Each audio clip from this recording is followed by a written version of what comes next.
how to reset Visual Studio Code settings back to the default settings.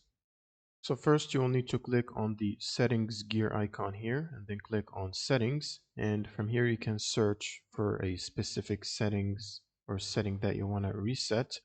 You can search for it by name in this box up here, and then you can change it from this list.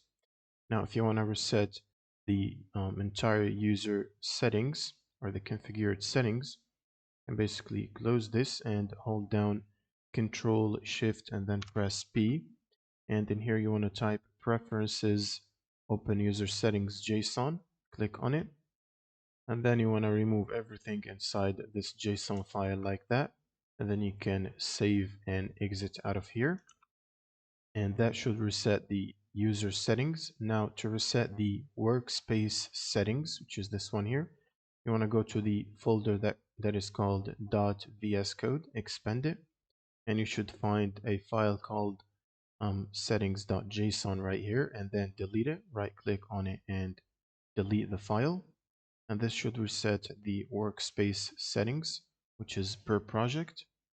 And if you have specific extensions that are causing issues with your project, you can hold down Control Shift and P and then type disable all extensions, and then you can choose disable all installed extensions for the entire Visual Studio Code or for a specific workspace for this project, and you can click on it and this should disable all the installed extensions. That's pretty much it for this video. Subscribe if you found this helpful. See you in the next one.